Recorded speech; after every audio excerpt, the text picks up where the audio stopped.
an excellent job delivering deadpan innuendo. Is she really so virtuous? She's, well, as she says herself, she's not necessarily virtuous entirely by her own choice. She considers herself unattractive, and so her lack of involvement, as it were, is not necessarily her own idea. But she appreciates Vass's attention and his low pressure approach, his own sense of what's right and proper. But her comments do suggest that she's certainly not naive. No, she's definitely not naive. She's probably the smartest character in the book. And hence her having a title at the end, her gaining a title at the end. Which she does, I imagine, gain. Yes. Beyond the last page. Yes.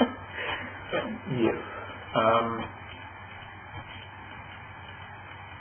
She kind of makes up for Vass's innocence in a way. She's a counterbalance. Would you say that there are non-fictional equivalents to the person and the character in the story? I've been thinking about that. They were, in terms of the politics, they were based on the factions which were at war in Renaissance Italy. The Guelphs and the Evelyn, I'm not sure if that's the correct pronunciation, who had the supposed reason was different views on how bishops should be appointed and the power of the Holy See, but in practice they were political. Or on Catholics versus Protestants through most of the Reformation. But the more I think about it, the more I think it's done my metaphor for modernists and postmodernists on the one hand, and whatever it is that I am on the other hand, which I've been using the term transmodern, for lack of a better one. Basically, I see modernism and postmodernism as emptying, deliberately emptying out a lot of meaning out of life, out of things in general. And particularly modernism is saying, if you can't measure it, if it's not scientific, it has no meaning, out with it.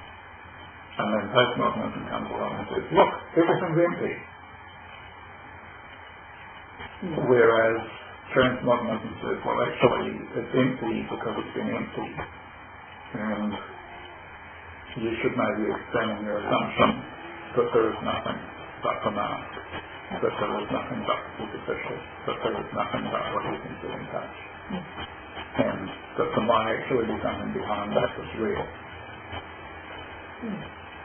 Can you, it sounds a lot like the shadows on the wall of the cave. Yes, I suppose. And one of the reasons I think for those shadows are like medieval early Renaissance setting is that I quite like the thinking at that time in terms of the reality that they saw underlying the external and the superficial, and that was lost in the subsequent enlightenment, so forth. But obviously we've been through the Enlightenment, we've been through the 19th century, we've been through the 20th century. We can't go back, we can't suddenly become medieval again, nor would we necessarily want to. So I suppose I'm saying, let's look at some of the things that were emptied out about culture and see if we can put some of them back again in a transformed form, because you can't just go back. No. Anything you think of these ideas on those things that you'd like to see put back in? Well, one thing that the 20th century notoriously emptied out was the value of the human person. And you only have to look at 50 million people killed in World War II, at the atrocities in places like Cambodia and Uganda to see that. And that is speaking to me when he says it doesn't matter if the high priest is a good man or a bad man, if you like him or if you don't like him, he's a human being. You need to protect his life because he's a human being. It's wrong to kill him. So in that way, does Bardo represent what has become in your hope, in your wishes after postmodernism? Is Bardo sort of taking us into the next movement, so to speak? Bardo's rather ruthless.